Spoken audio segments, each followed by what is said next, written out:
अगर गर्मियों में भी आपको कभी अचानक बहुत ज़्यादा प्यास लगती है या बहुत पसीना आता है या खड़े होते ही सिर हल्का सा घूमने लगता है, यदि ऐसा आपके साथ ऐसा कुछ भी हो रहा है तो इसे हल्के में नहीं लें और ना ही इग्नोर करें। ये सभी संकेत डिहाइड्रेशन से जुड़े हैं। हमारा शरीर कई बार कहता है कि हमारा शरीर डिहाइड्रेट हो रहा है, शरीर में पानी की कमी हो रही है, लेकिन हम इसे गंभीरता से नहीं लेते हैं। आखिर डिहाइड्रेशन है क्या, जिसके बारे में जानना बहुत जरूरी है।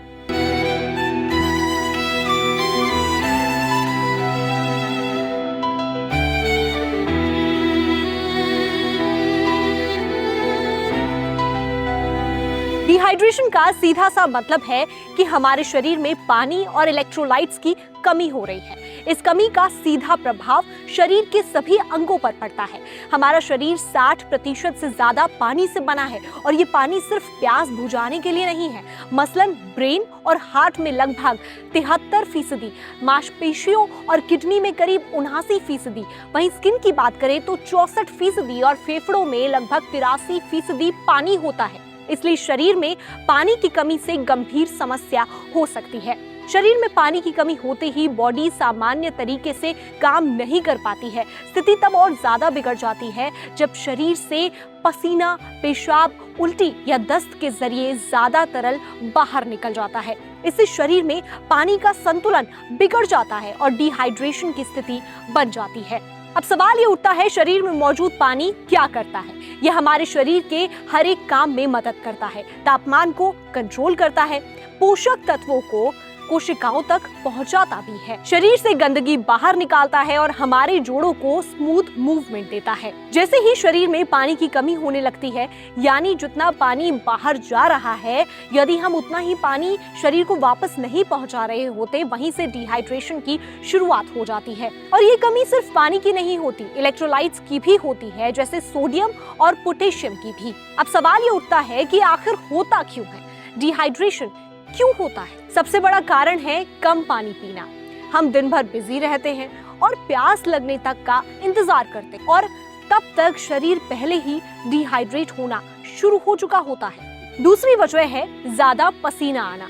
गर्मी में या फिर एक्सरसाइज के दौरान शरीर खुद को ठंडा रखने के लिए पसीना निकालता है, लेकिन इसके साथ पानी और इलेक्ट्रोलाइट्स भी निकल जाते हैं। बीमारी भी एक बड़ा कारण है, जैसे उल्टी होना या दस्त होना। इनमें शरीर बहुत तेजी से फ्लूइड्स खो देता है और अगर समय पर ध्यान ना दिया जाए तो हालात बिगड़ सकते हैं। इसके अलावा बहुत ज्यादा चाय, कॉफी या शराब भी डिहाइड्रेशन को बढ़ा सकता है, क्योंकि ये चीजें शरीर से पानी बाहर निकालती हैं। और एक बात जो बहुत लोग नहीं जानते हैं, वो भी आपको बता देते हैं, डिहाइड्रेशन सिर्फ गर्मियों में नहीं होता, सर्दियों में भी हो सकता है, क्योंकि उस समय हम पानी कम पीते हैं।